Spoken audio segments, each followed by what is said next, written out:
Ha guys, let's get more news about Warriors, but first don't forget to subscribe and leave your like. Grading Warriors players versus Hornets. 13 players get on the score sheet in dominant 128-92 victory. The Golden State Warriors reached a historic milestone in dominant fashion Tuesday night, cruising past the Charlotte Hornets 128-92 for the franchise's 3-0 victory. With the win, Golden State became just the fifth NBA team to achieve the feat, joining the Lakers, Celtics, Knicks and 76ers. Stephen Curry and Draymond Green each scored 15 points, while Buddy Hield led the team with 16 off the bench, as the Warriors continued their surge, winning their fourth straight and sixth in 7 games to climb into the 8th spot in the Western Conference. Curry struggled from deep, 2 of 9 from 3, but it mattered little against a depleted Hornet squad. Missing LaMelo Ball, the Warriors' defense forced 24 turnovers, converting them into 37 points, and a dominant third quarter where they exploded for 41 points sealed the victory. The night also featured a special halftime ceremony celebrating the 10th anniversary of Golden State's 2014-5 championship team, adding to the electric atmosphere with the arrival of Jimmy Butler injecting new energy into the squad. The Warriors are looking more and more like a serious playoff contender. Let's provide a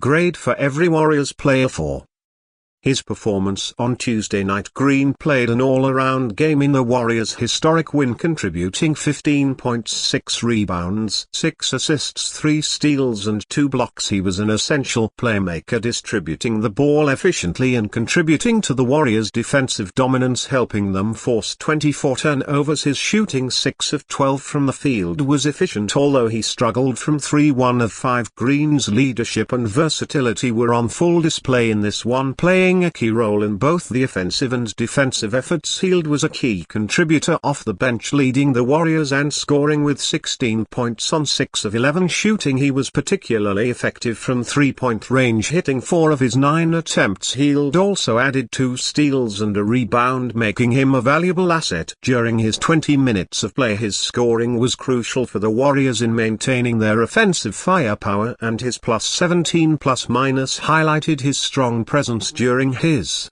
stint on the court. Payton had a solid performance, scoring 14 points in just 14 minutes. He was highly efficient, shooting 6 of 9 from the field, including 2 of 2 from 3. Payton also contributed 4 assists and added a steal, bringing energy and playmaking to the Warriors' second unit. His impact was felt immediately, and his plus 11 plus-minus reflected the team's success with him on the court. Recap SL analysis: Hornets blown out again, this time by Warriors. The game started well enough. The Hornets played the Warriors even for the first few minutes of the game, but that feels irrelevant in the grand scheme of things. The offense bogged down in the back half of the first quarter, and the Hornets fell into a 10-point hole by quarter's end. The struggles in the later part of the first continued into the second. The Warriors put a bunch of pressure on Hornets ball handlers, and they simply couldn't handle it. The Warriors created effortless baskets on offense, while the Hornets couldn't do anything on offense. A couple of Josh Green THRs gave the Hornets a little life late in the half, but they still trailed by 15 at the break. The third quarter was more of the same. The Hornets couldn't buy a bucket, and there was a bevy of mismatches on the defensive end that the Warriors continued to exploit. It turned into another laugher pretty early in the second half. Seth Curry scored 11 in the quarter, which was about the only thing that was watchable. The Hornets trailed by 32 heading into winning time. The Hornets interestingly left Mark Williams and Nick Smith Jr. for a large part of the fourth quarter, while the Warriors emptied their bench. It didn't really help matters, as they didn't make up any ground. The good Seth Curry was the only player that really looked like he belonged on the floor. He had a big third quarter and was the only player that was effective with the bulk of his minutes. KJ Simpson actually led the Hornets in shot attempts. In scoring, it wasn't a super well played game, but kudos for having a decent looking box score. The Hornets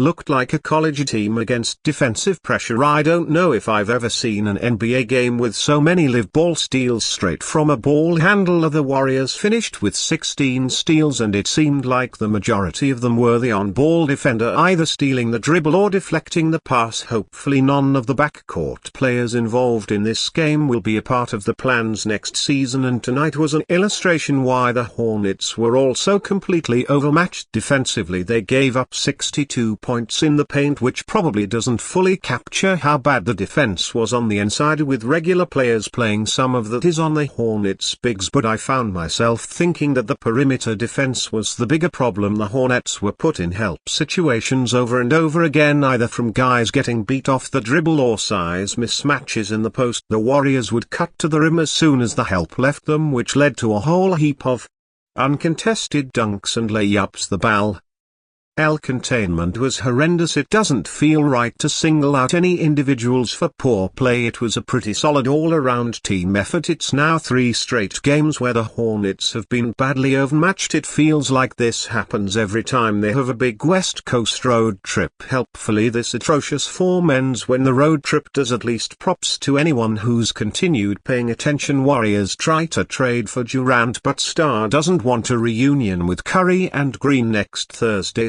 The trade market for the 2024 SL 202 NBA season will reach its final day, and the teams are trying hard to make one last big deal before the window closes. The Golden State Warriors are after Kevin Durant, but the Phoenix Suns star doesn't want to have a reunion with Stephen Curry and Draymond Green in San Francisco. 2-time Finals MVP in the 2 years he was champion with their Warriors, 2017 and 2018. Durant has no desire to return to San Francisco and would like to look for opportunities elsewhere, sources told ESPN.